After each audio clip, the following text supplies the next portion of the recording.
Hello, ladies. All right, I'm going to give everybody a few minutes to hop on and get situated. And then we're going to talk all about consultations, which I'm so excited. At first, when I was getting all of this together, I was like, how much could you really say about a consultation? Like, is this going to even be long enough for it to be worth them joining in? And am I going to have enough to say? And then now I ended up with so much, I had to bring some stuff back out of it because there really is a lot more to say about consultations than what I was than what I realized to begin with. And so while I'm waiting for some people to hop on, and I wanted to say hi to everyone that's watching on Facebook inside of our group. And I'm so excited for all of the new people we have, especially if you're listening to the podcast. I'm so grateful to you. And then, of course, inside of our membership, which is the POC group coaching community, we've gotten 3 new members so far this week, and you have until Sunday to join us before the doors close for the rest of 2023. So if you're thinking about joining us in there, come over, join us. If after a month you're like, this isn't for me, you can always quit, but you're not going to want to, I promise you, because there's so much value. The women in there are amazing, and it is everything that I wanted whenever I was first starting. I wanted community. I wanted to be able to ask questions. I wanted to be able to talk about, how did a consultation go? Or, oh my goodness, I got a phone call and here's what happened. What do you all think? Or, there's just so many things that in our business, when we are doing it alone, at least in my experience, sometimes I sit there and think, am I crazy? Like, did that go correctly? Did it not? I'm not really sure. And so it's just nice to be able to be like, hey girls, here's what happened. Has anyone had this experience? Or do you think I should have done something differently? Or am I doing it correctly? And then on top of that, like, just to get to know each other and have community. Like, we are running businesses, but at the same time, why not have community while we're running our businesses? So come join us inside of that. It's at proorganizers.community if you would like to join us before Sunday. All right. So today, let's talk and learn all about good old consultations. So we know yesterday we talked about the phone call leading up to the consultation. So let's say that someone has called us, we talked to them, we set up, we've decided in our statement of this is what it looks like to work with me, we've decided that we want to do a free consultation, or we want to charge for the consultation, but if they book a session, then the cost goes towards the first session. It's your business, however you want to do it. And on that note, anything that I'm teaching you today, please take whatever works for you and implement it in your business. If it's not something you're like, I don't really think I want to do that, then just don't do it. Because just because someone else does something a certain way and it works for them does not necessarily mean it's going to work for you. But the great thing about business is we can always pivot. And so I just wanted to remind you of that please, anything I say that you want to implement in your business, please do so, because that's what I am here for, is to help inspire you and to hopefully kind of guide you and bring you along and show you how to do this in the way that I have learned that works for me, but still make it your own 100%. All right. So make sure to get you a notebook and a pen, and we are going to get started. So today, I have 3 main things that I want us to go over. Okay. And the first one is, of course, the consultations. We're going to talk about, I have 10 steps of what should happen at a consultation. The other thing is I want to show you my client agreement or contract. You can call it whatever you want. We have realized that a lot of people, there's almost this bad connotation to the word contract. Like if you go to sign up for a phone and you have to do a 2-year contract, sometimes clients have a bad taste in their mouth over the word contract. So sometimes it's better to just call it a client agreement. And then it's a lot easier for them to not feel bad about the word contract, but you can call it whatever you would like. I want to show you mine and kind of exactly how I would like go over it in a consultation. And then the third thing that I have for you are some questions that you just need to keep in the back of your mind. Some are emotional, some are about the physical space, some are to figure out if someone's chronically disorganized. And you never want to go into a consultation with like all this whole list of questions and ask all of the questions. But you want to have a good list of questions to where you can pull depending on who the client is and what the situation is. And so first, let's talk about before the consultation. If you're anything like me, and I'm sure you are, because A, you're listening to me, and B, you're a professional organizer, we like to be prepared. Even just for me setting up for this workshop, I love having notes. I love being prepared, but sometimes after you get prepared, showing up like 10 minutes early and maybe not even pulling in the driveway, but pulling off at a gas station 2 minutes before you get to their house and just taking a deep breath, kind of gathering yourself, spraying on some, perfume or lip gloss or whatever makes you feel more professional. Make sure that you have your notebook, that you have your client agreement, everything's ready to go before you pull in. And then of course, make sure that you are on time. So you're going to be on time. You're going to be prepared. You're going to have everything that you need with you. And, having a like clipboard always made me personally feel better. And on my clipboard, which I think I got them from CVS, they're these cute little clipboards that have like a notebook on the inside. But having that just kind of made me feel more professional walking into the home. And so I would have my clipboard with my client assessment and my release of liability waiver on it, and then, show up for the consultation.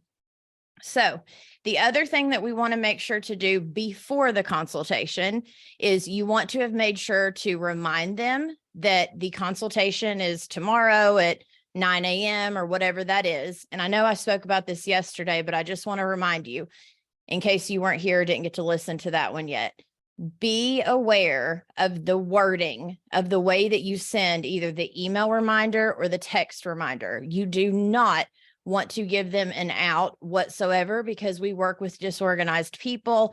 And sometimes it's very overwhelming or stressful for them to have us in their home, just as it would be for us to have someone in our home.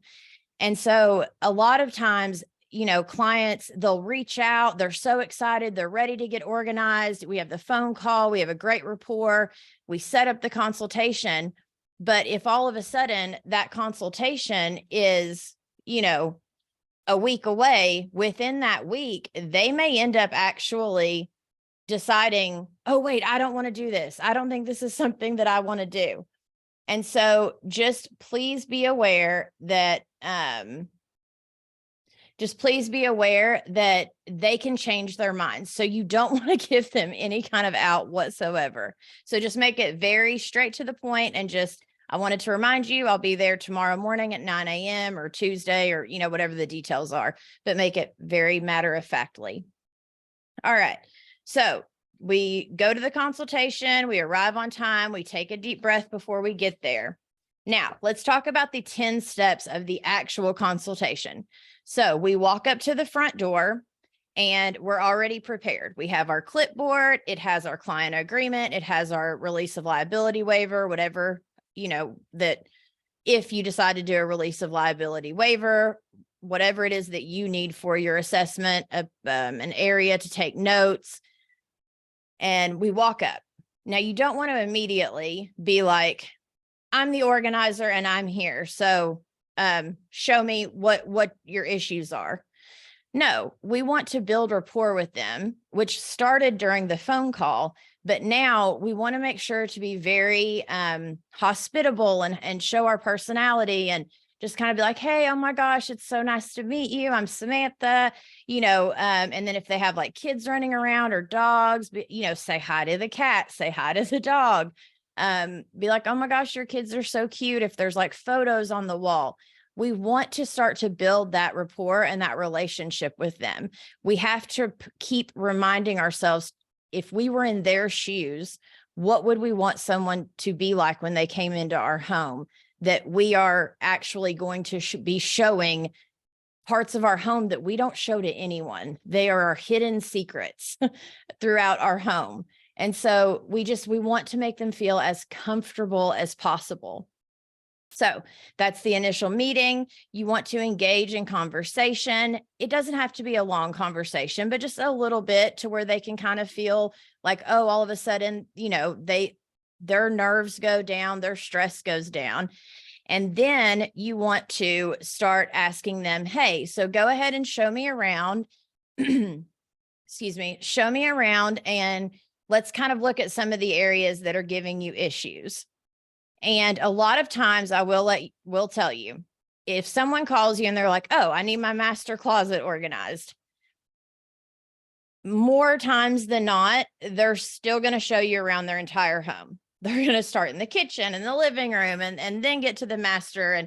And that's okay, because that gives you more information that you need. Plus, it also will help you later on to where maybe after you help them with the master closet, then maybe you're able to say, well, hey, during the consultation, I saw that the hallway closet, really could use some decluttering. Also, I would love to help you with that if you'd like to book another session. And so you want to start assessing the clutter and the organizational needs that they need. Now, you don't want them to, or at least in my opinion, you don't want them to feel like almost like you're a therapist or like someone they're judging them. Like every time you go around a corner, you're writing notes and, no, you don't want them to feel that. Just take it in, look at the different areas. Maybe, while they're showing you another little area, make a quick little note of like, hallway closet, something along those lines. So, and then you also need to kind of gauge, this is a good time too, to gauge their willingness to declutter. So some clients call us and they need step one, which is the decluttering process. Other clients call and they say that they only need organization, but when you get there, you realize all of a sudden, oh, wait, no, we definitely need to start with the decluttering before we can get to the organizing. Because I've had many clients tell me, oh, I've already decluttered. I just need the organizing part of it. But what they don't realize is that they didn't pull all of their, clothes, for instance. Like I just had a lady call me a couple days ago and I asked her, I said, well, have you decluttered yet? Because she's wanting help with her master closet. And she said, oh yeah, I've decluttered multiple times. And so it's ready to go. The stuff that's in there, I just need it organized. But then she mentions, oh, but also I've got a storage unit that's got a bunch of bins in it that have clothes there too. I should probably bring those over also, right? And so what I told her was, I said, it's really hard whenever, like, for instance, let's say white tank tops. Well, if in your closet you have 3 white tank tops and in your dresser you have 2, but in storage you have 5, if you've not brought all of those together and put them all together to see, ooh, total, I have 10 white tank tops. Do I really need 10 or could I live with maybe 2 or 3? And so making sure that they understand that when they decluttered, did they actually do it in a way that benefits them? Or did they just kind of release a few things that they no longer thought they want? Because a lot of times just having a conversation about certain items helps them release it even more. And so even if they say all they need is organizing, the majority of the time, I still end up talking to them about doing a decluttering session and how that's going to help them in the long run, because the more we can release, the more of their space that they can get back. And the more it's going to help it feel more organized anyways, because there's less stuff in that space. So, all right. Next, as you're walking through the home, because like I said, even if you're there for one area, they're going to walk you through the home. You want to identify the priority areas. So if they had called you and they said, I want to do my master closet. Well, then of course that is a priority area for them. So you definitely want to start there. Unless, like, I had a client that we were walking through her home and she said that she wanted her master closet decluttered or organized. And as we were walking through the home, and then we get to the garage and she starts showing me the garage. And she also had this other area, which is kind of where she gets ready in the mornings. And what I realized very quickly was, even if we go ahead and do the closet, there's so much stuff in the garage right now. And I see bins of clothes. And so, like I told her, hey, what if we start and the priority becomes the garage first, so we can get all of those clothes out of there, then we can move to the master closet. Now, it's 100% up to them because of finances, because of their choices. They may not be interested in decluttering and organizing their garage first. They really may just want their master closet done, and that's okay. But we are there to make an assessment and then make a recommendation and see if they are open to that. And if they are, then A, that gets us more sessions, but B, that also helps them overall become more decluttered and organized in their life. And so you definitely want to create that custom plan based on what you're seeing when you do the walkthrough. So, all right, now, as you are doing the walkthrough and you give them the custom plan, then they've showed you all the areas. And the other tip that I have that I want to make sure it is so important to remember, when you're walking through, you want to ask their permission. Like, let's say they're showing you their kitchen. You don't want to just like walk in and start opening cupboards and cabinets, and you want to ask, hey, do you mind if I look through, just so I can kind of see what we're working with and come up with a game plan? It's all about making sure that they are comfortable and that you ask permission, so they don't feel like you are kind of being overzealous or overbearing. So you've walked through, you've asked, you've looked at the different areas throughout the home. The way that I always do my consultations is, as we're kind of winding down and they've showed me a little bit of the different areas, I'm like, hey, okay, so can we go sit down either at like the dining room table or on the front porch, or just somewhere that's quiet, that has a little area, even the living room, wherever. But can we go sit down and talk? I'd like to go over my client agreement with you. And I would also like to talk to you about what I think that we should do and kind of come up with a game plan. And so when you are doing that, I'm going to go over my client assessment with you, and I'm going to show you and kind of talk to you like I would. But I do want to bring up the point, because this is a question that always gets brought up in coaching, and I see it on Facebook groups and everything. Everyone always wants to know, well, what do you say to a client when they say, how much is this going to cost? Or how many sessions is this going to take? Or can you give me a specific quote? And so I have a little list of things that you want to make sure to say to them. The thing that I always say to them is, well, it kind of depends on how quick you are at making decisions. So if we are doing a decluttering session and we have everything pulled out and we start looking through, if you're someone like, I can work as fast as you can make decisions. But if you want to talk about certain items, or you are more of a sentimental type person with certain items, that's 100% fine. But I just need you to know that that takes more time. So when we turn it around on them that way, not turn it on them in a bad way, but turn it back on them, it helps them understand that it's hard to give an assessment of exactly how many hours it's going to take. And for me, that's also why I do the sessions and not the packages, is because that's when I can also bring up to them, this is why I do sessions, is so we can take it one step at a time. We can do, 2 or 3 in a row if we need to, or we can do one this week and then pick up where we left off next week. We can take it at your pace, whether it's financial pace, whether it's emotional pace. Some people need time in between the sessions to emotionally be okay with what they released before we come in again and start decluttering more items again. And so you also can ask them, what is your budget for this project? Or do you have a budget for this project? That's a good question to ask when you are sitting down to talk with them about these things. And then it's also, you know,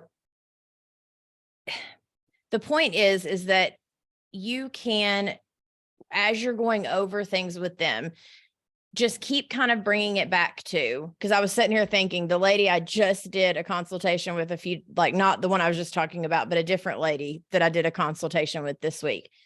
She kept saying, she's like, well, but money's an issue. Money's an issue. And I just don't know that I'm going to be able to afford this. And I'm like, well, we could even do one session a month. And she's like, but I can't afford $250 to $300 per month just to do this. And I'm like, yes, but I could give you homework in between. Like we can come up with a customized game plan for you that works best for you. So if I come in, we get some stuff done in my 3-hour session, I can give you a list of homework that you can get done on your own. And then when I come back, we can pick up where we left off. And a lot of times that helps them too, because then they're like, oh, okay, so all of this doesn't have to get done just while you're here and while I'm paying you. I really can do some things, but a lot of times it's the accountability that they're paying for. It is the ideas and the game plan that we are giving them. Like there is great value in us coming in and assessing things, giving them a game plan, but it being a collaborative process. Like we have our steps, right? Of this is what it looks like to work with us. But inside of that, we also have what they need. And each and every single client is 100% different. No two clients are ever the same. And so the same way that in our business, we have to be willing to kind of try something and pivot, it's the same way with clients. We can come up with a game plan. If it works, great. If it doesn't, then we'll come up with other ideas. And the reason we can do that is because a lot of us, since we're starting our organizing businesses, or we've been doing this a while, either way, this is a natural thing for us that our brain works this way, or it's a skill that we've already learned. And so as much as sometimes, especially in the beginning, we think like, oh, I'm not going to know what to say, or I'm not going to know how to come up with a game plan. Yes, you will. If you just take it one step at a time for yourself, and you just allow yourself to look around and just come up with those ideas. If you come up with the idea and the client doesn't like it, they will tell you, no, I don't think that's going to work for me. And you can always say, if you ever had to, or you ever felt like you were kind of in a pinch, okay, well, let me go home. Let me think about it a little bit. I'm going to come up with a game plan. I'm going to call you tomorrow, and then we'll decide exactly what next steps we're going to take. Like that could always be kind of the very, last thing that you would do, but you could do that if you absolutely had to, if in the moment you kind of felt yourself not having an idea. And right there is where a group coaching community would come in, because then you could come home and get on the app and be like, girls, oh my gosh, I didn't know what to say. And so I told her I'd call her tomorrow. And, here's what happened. I need help. And then we would help you. So, all right. Now, the last step that you want to make sure during the consultation, and then I'm going to go over my client agreement. But the last thing is you always want to end with asking them, do you have any questions for me? Because you don't want to leave there and them have a bunch of questions. And the reason they didn't book is because they didn't ask the questions. So you always want to end with, do you have any questions for me? And then making sure to be very precise about the answers. And if they ask you a question and you don't know the answer, it is okay to say, honestly, right now, I don't know, but I'll figure it out and I'll get back with you this evening or tomorrow or whatever that looks like. It's okay to say that. Clients are so thankful when we are honest with them. And that's why I even coach like my coaching clients and stuff that are just getting started. I tell them, tell people that you're just getting started. And that's probably why they're getting it at a cheaper price than they would with someone else, because you are still learning. But the more open and honest we can be with our clients, not overly so, but enough to where they feel compassion and connection with us, the more that they are going to become our biggest fans and tell everyone they know. And the more that they're going to make sure that they, tell all their friends. So, all right, let me show you my contract, because that's the other thing. When I was first getting started, I was like, would someone please just show me an actual contract or client agreement, whatever you want to call it. So mine, the way I have it set up, and you actually, inside of the membership, if you choose the start your business option instead of scale, which either one brings you into the same thing. And then we have an area inside of the membership that's everyone together where the coaching and stuff is done.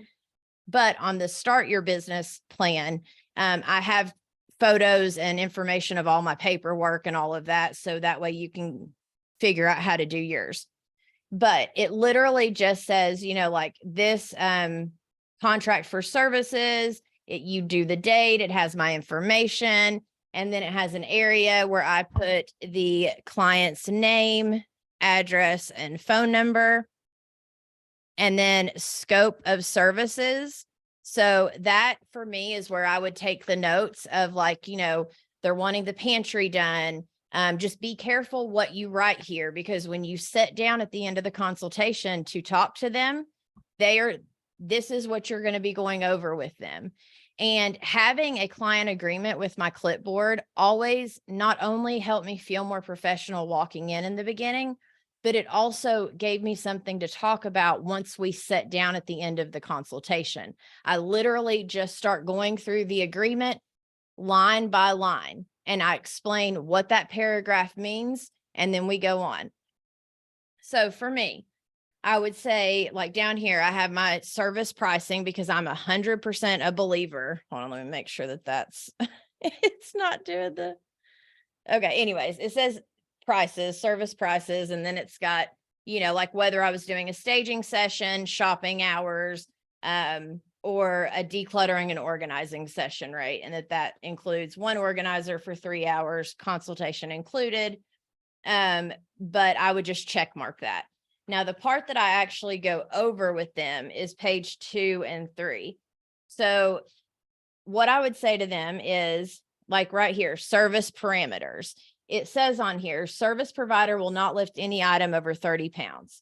And I tell them, listen, if I can lift it, I'm going to lift it. But I did have to put this in here because I can't lift big, heavy furniture or things that really need to have like 2 or 3 people to lift those items. Because if I get hurt, I can't work any longer. And then I have a payment thing where it says payment is due based on the following terms. You always want to have that and show, do you take Venmo? Do you take Cash App? Do you take checks? Do you not take checks? Is there a return check fee? Those types of things.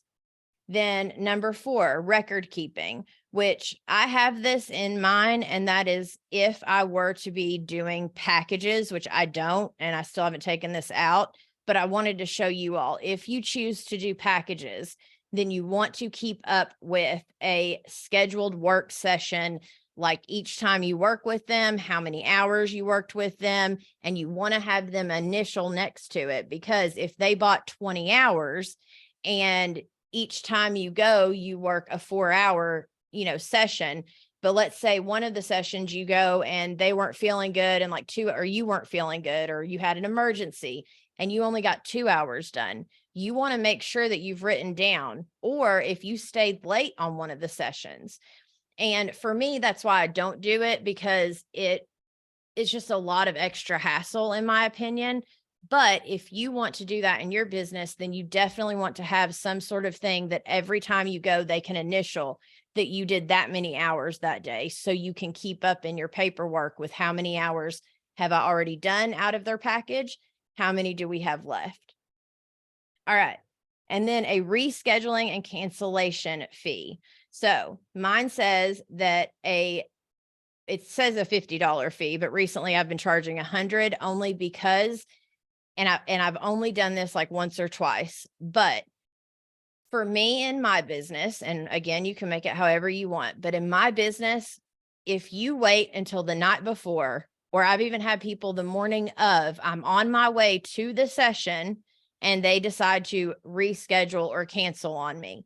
Now, if it's a legit emergency, I'm not going to charge you. But in my agreement that they signed, it says that a fee will be applied to all appointments that are missed, canceled, or rescheduled with less than 48 hours notice. And when I'm going over this with them, I tell them, listen, it's because if you don't give me at least a 2-day notice, I don't get to work that day. I only do one session per day. And so if you cancel on me now, and I tell them, if it's a legit emergency, I 100% understand, and I would never penalize you for that. But this is a business and I need to be able to pay my bills, and I can't work if you don't give me enough of a heads up to where I can put another session in on that day or make other plans. So then there's also the confidentiality section, which is super important in the business that we do, because we all know we are half therapists. And actually, I think I'm going to change that term. We're half life coaches, half organizers, because, as I got certified as a life coach, I'm not a therapist, but I am a life coach. And so as an organizer, we really are half life coaches, half organizers, but everything needs to be confidential. I don't want them to ever feel like whatever they say to me, I'm going to run home and put on Facebook, or I'm going to run home and talk to my husband or kids about it, or, anything like that. So I have a clause here that says service provider and client acknowledge that due to the nature of the service providers or the services provided, the service provider may come into contact with confidential and personal information of client. Service provider shall not disclose any personal or confidential information of clients and shall maintain the highest standards of confidentiality and no judgment of anything seen or discussed during sessions. And then the next section is the donation policy. I ended up putting on here because for me and my business, I said I would take away 5 bags of donation or trash. And if they wanted it donated to a specific charity, I would be more than happy to do so. Now, I'll be honest with you, most of the time I end up taking 2 carloads, which ends up being like I can fit 7 or 8 bags in my car. So sometimes I've taken as much as like 14 bags off, which I'm 100% okay with. I just needed this as a clause in my agreement that I don't have to take more than that. But then that way, when you set the expectations a little lower, but you're willing to go above and beyond, then they feel special. They're like, oh my gosh, she took 2 carloads full of donations and trash away from me today, even though her agreement said she'd only take 5 bags. You want to make them feel special. I have a section for gift certificates, and you want to make sure to put gift certificates are valid and may be redeemed for services within 6 months of the date issued, within a year. You want to put some kind of time frame on there. And I always tell them, if you know anyone that needs a decluttering session, I have gift certificates available, and you can, get them a session. Now, referral incentive. I just recently changed this because as we were talking about it in one of the group coaching sessions, I realized I used to have it set up that anytime they would refer a client, once the client booked their first session, then that client would receive $25 off their next session. But then I got to thinking, what if that was their last session, or what if we're already done with their job? And I also realized, because I was talking to one of the girls in the membership, and she said she was doing Amazon gift cards. And I'm like, oh my gosh, that's genius. So now it's a $25 Amazon gift card that they get for anyone that they refer business to me as soon as that person sets up, not the phone call, not the consultation, but books a session. Once the session is booked, then I am more than happy to send a $25 Amazon gift card to the previous client as a thank you. And then I also have an area that says images, where it says the client grants service provider permission to take photographs and video. It also says all photos are anonymous. Now, right here on this one, I always have to explain to the client, it will never have any of your personal information, your address, your anything. You could be Mary Skidowski, or I don't even, you could be anybody from anywhere and no one's going to know. But as a professional organizer, taking before and after photos is the only way to show what I can get done in a session. It's my portfolio. And so, but I also tell them, but if you're uncomfortable with it, I 100% understand. And I've not had anyone yet say that they were uncomfortable once I explained it that way. Most of the time, the only thing they're kind of iffy about is, oh my gosh, are like my kids' photos going to be in the background, or is it going to have my name? That kind of stuff. And then I have a spot that says professional recommendations. And the way I explain that to them is just, if I were to recommend a painter or a handyman, I am not personally responsible for the work that they do. But then I also say, now, if I were to recommend someone, I'm not going to recommend someone I don't trust. But no matter who I recommend, I am not responsible for the work that they do. And so then it has a spot for them to sign and me to sign. And then I personally also do a mutual release of liability. And the way I explain this to my clients is, and it's very simple, but I just explain to them, listen, I'm going to sign this and then, you sign it. But what this mutual release of liability is doing is it is releasing the liability for both of us. If I get hurt while I'm on your property, I'm not going to sue you. And if you get hurt while I'm on your property, you are not going to sue me. We are going to release each other from liability because this is a physical job and heaven forbid something should actually happen. I just want both of us to feel at ease and be able to have a good time and not feel like anyone's going to get sued. And when you kind of make it half joke, but serious, then they sign that with no problem. All right. So we're about 40 minutes in. I got a few more minutes for you, but these are the questions that you want to keep in mind when you are doing a consultation. Are you ready? All right. So, and quick little tidbit that I wanted to make sure to bring up. Please remember that we are expecting them to open up to us. We also should be opening up to them. Now, I know I mentioned this yesterday, but I cannot say it enough. Do not go overboard with telling them anything personal about you and your husband on date night or anything along those lines.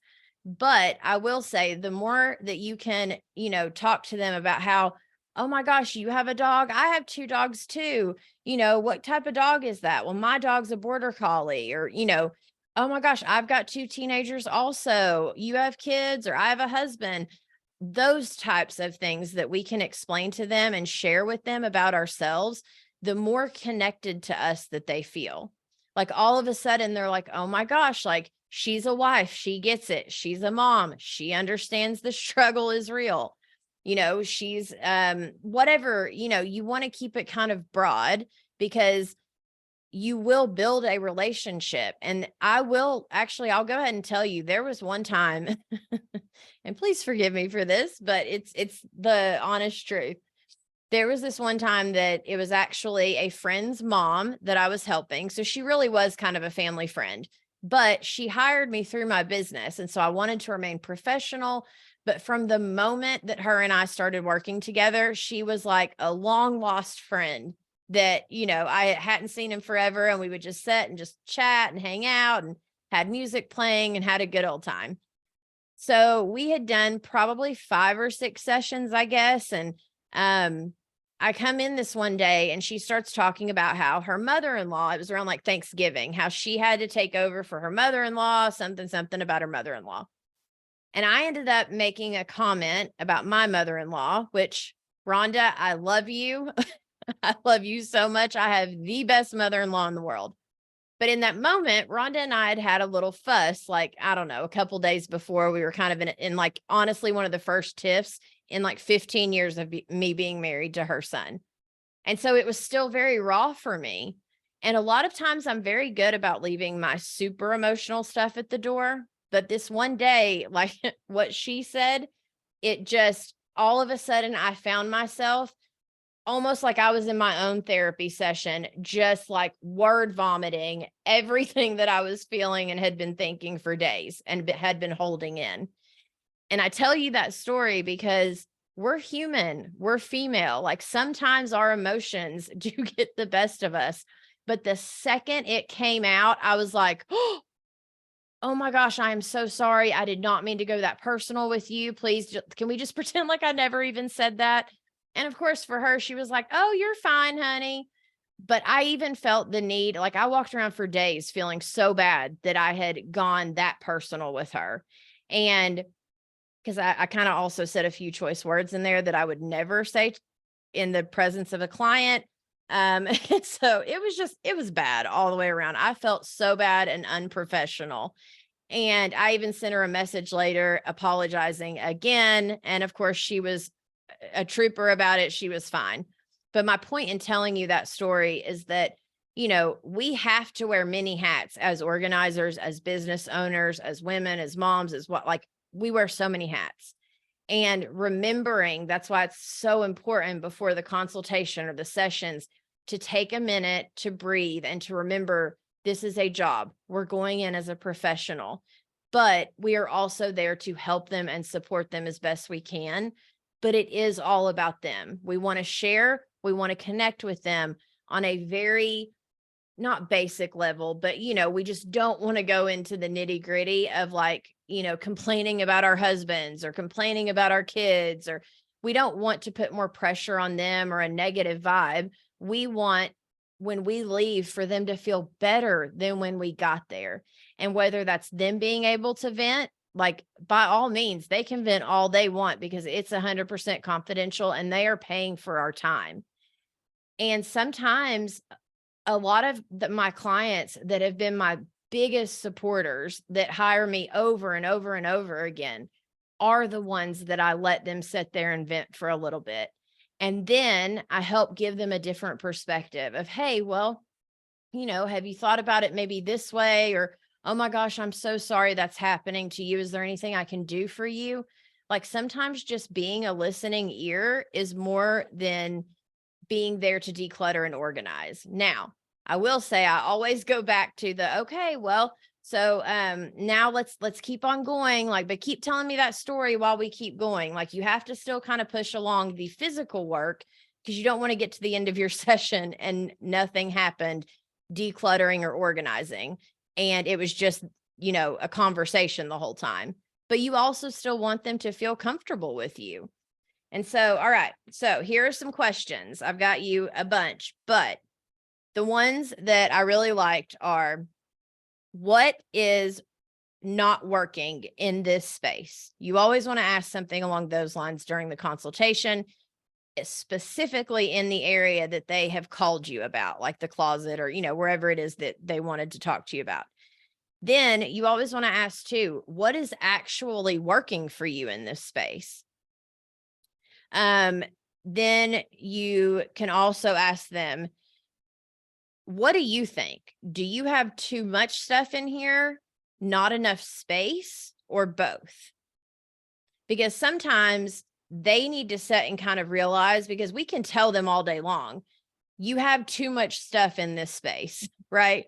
But if you ask it in a question, all of a sudden they have to come up with the answer.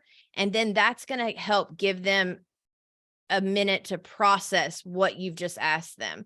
So again, do you have too much stuff, not enough space, or both? Another one is, how much stuff are you ready to part with? And I always ask this in a way of, on a percentage, what percentage of this would you be willing to declutter? Like, do you think 10% of it you'd be willing to release, or is it more like 50-50? And they'll tell you, they'll know from the second you ask them. What is your dream for this space? Because you want to get their why and their goal, so you can remind them of that later on. And then do you have any big goals for this space? Sometimes they want to declutter because they have big goals for that area or that space or whatever that is.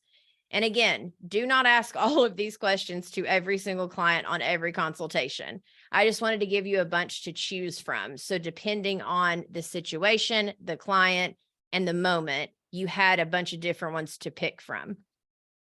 All right. Now on the emotional side of things, you could also ask, what do you really want to get organized? Like if you, and I always like to ask it this way, if you could wave a magic wand and you only had one session with me, what area would you get organized? And a lot of times that tells me that's their biggest pain point and their biggest frustration. And that's where we need to start. Are you okay with saying goodbye to some stuff? Why or why not? Sometimes you're going to find that people are not okay with releasing anything. They think that you are the home edit.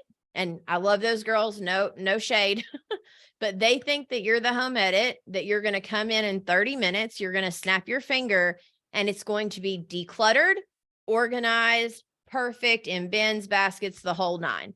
Like they don't understand. I don't know if you can see my dog in the background. That's Lexi, you guys. And by the way, thank you all so much for praying for her. She is doing fantastic. We thought she was going to die and now here she is. She's doing great. And I know it's from all the prayers. So I thank you so much for that. But anyways, so you want to make sure to ask them, like, pretty much, are they ready? Are you ready to declutter and say goodbye to some of this stuff? And then why or why not? Like, we need to know these things so we can help them along the process, especially on the emotional side of releasing things. Okay, this one I liked. If you could fill in these blanks, what would you say? I can never find blank. Or when I try to get organized, I struggle with blank.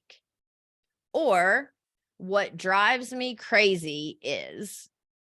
I really like those types of questions because it helps us get in their mind and figure out what are they struggling with on a daily basis. And then another question is you can ask them, do you have any time management concerns? Like, are you struggling with time management?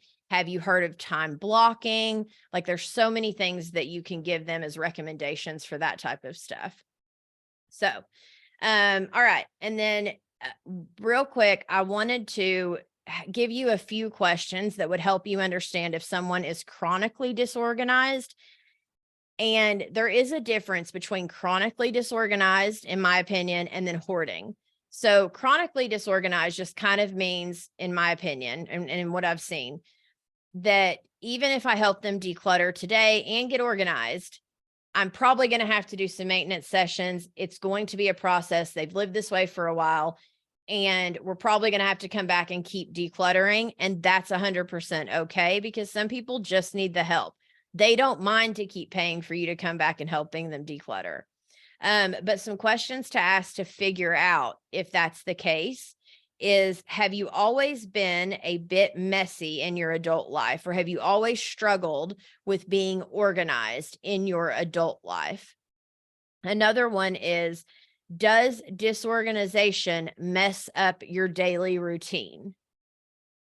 And then also, have you tried to get organized before, either on your own or working with another professional organizer?